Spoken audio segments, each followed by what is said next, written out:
tardes, mi nombre es Aine Marrufo y yo les vengo a hablar acerca del polígono de Willis. Este es mi proyecto morfológico 2020 y comencemos.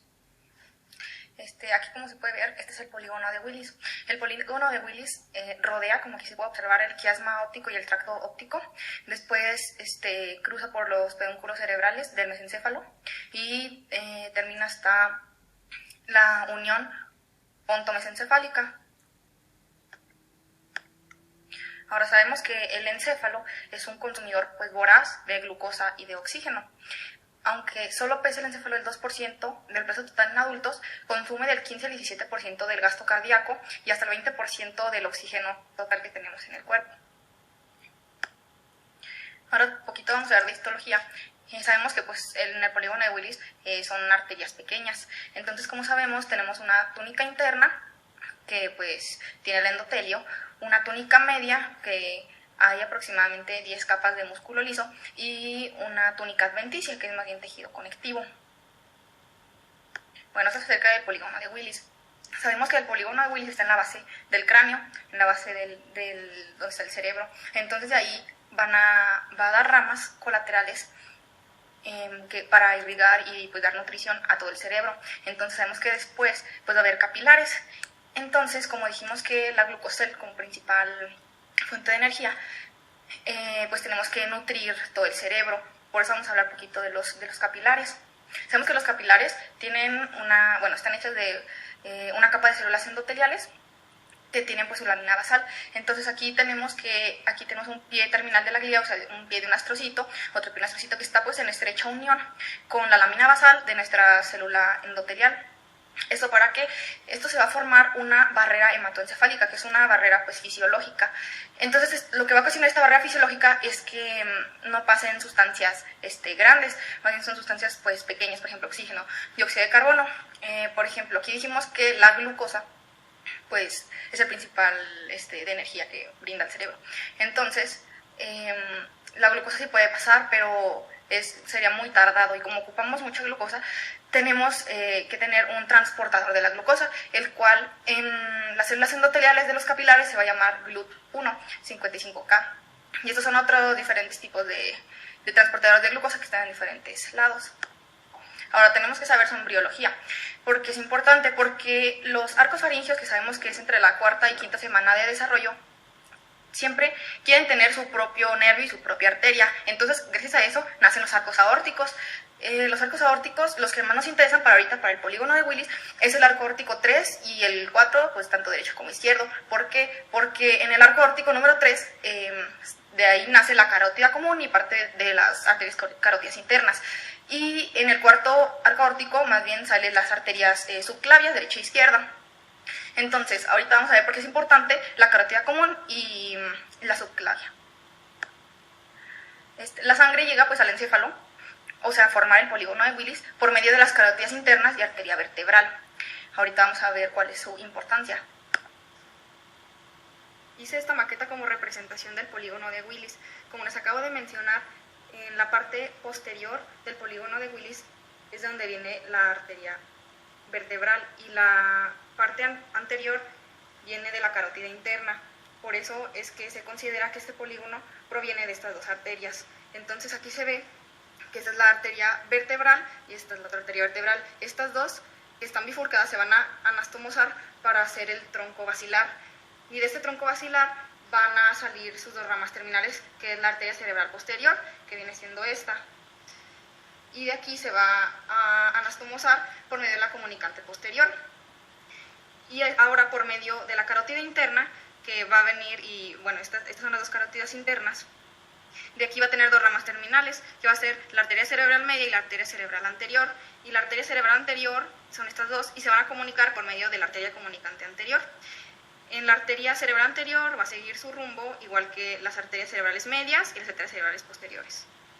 Ahora vamos a ver las dos, tanto la carótida interna como la arteria vertebral, desde donde nacen hasta donde terminan. Primero vamos a hablar de la carótida interna. La carótida interna tiene 4 porciones. Como aquí podemos observar, está la porción cervical, la porción petrosa, la porción cavernosa y la porción cerebral propiamente dicha.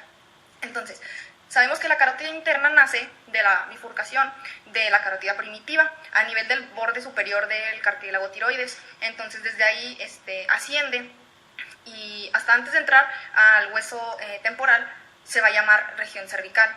Entrando al hueso temporal también va a seguir subiendo, va a girar 90 grados, va a seguir ascendiendo hasta que sale y entra a la porción cavernosa, es la porción cavernosa, donde está el seno cavernoso. Esta sigue ascendiendo hasta que ya está, como quien dice, en la porción cerebral, ya está en el cerebro.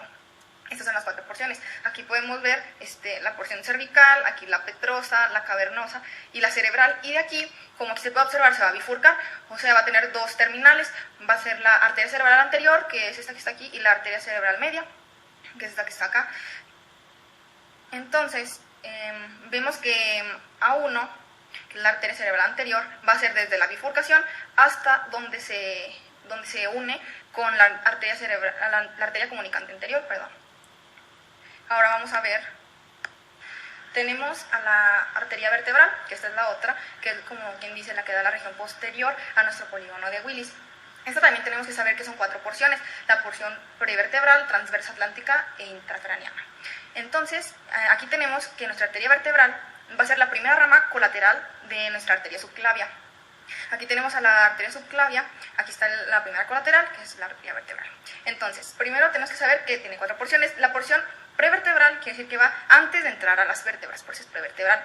Entonces, la porción V1 es desde que nace esta arteria vertebral de la subclavia hasta antes de entrar al foramen transverso de la cervical C6, porque sabemos que C7 no tiene agujerito. Entonces va a ascender y justo antes de entrar a C6 se va a terminar la porción prevertebral. Después va a salir la porción transversa, que se va por todos los agujeros transversos de todas las vértebras de C6 a C2. Aquí se puede observar. Entonces después tenemos la porción atlántica. Atlántica porque sabemos que la primera cervical se llama Atlas. Entonces es desde que sale de C2, entra al agujero transverso de la cervical C1 y de aquí lo que va a hacer es que va a atravesar una membrana que se llama membrana atlanto-occipital, que está entre el atlas y el occipital, es una membranita dura, entonces lo va a atravesar y también va a atravesar una de las meninges, que es la dura madre, que es la más externa. Entonces va a atravesar las dos y hasta ahí se va a terminar nuestra porción atlántica y después ya va a empezar propiamente dicha la porción intracraniana porque de aquí va a entrar al agujero occipital y va a ascender, entonces ya desde que sale hasta que entra al occipital ya va a ser nuestra porción intracraniana.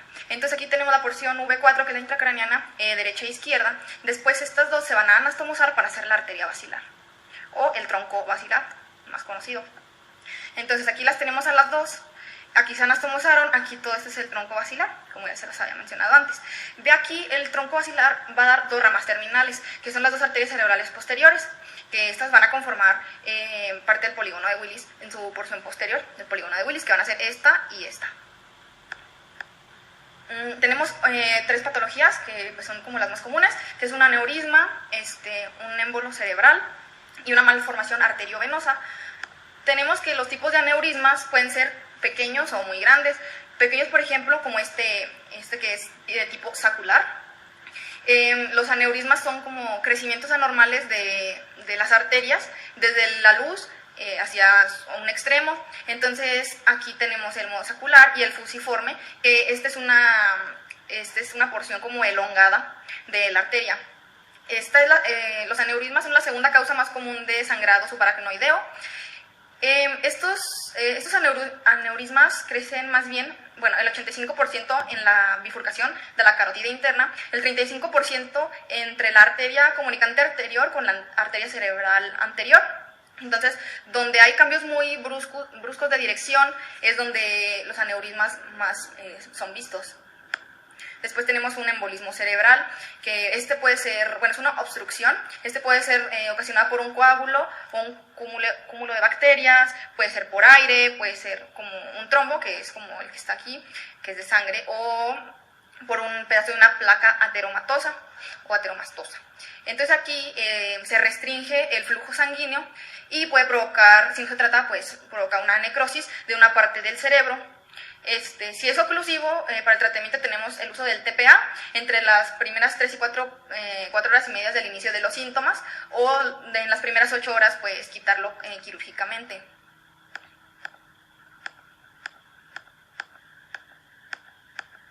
Y por último tenemos una malformación arteriovenosa, que esta pues es congénito.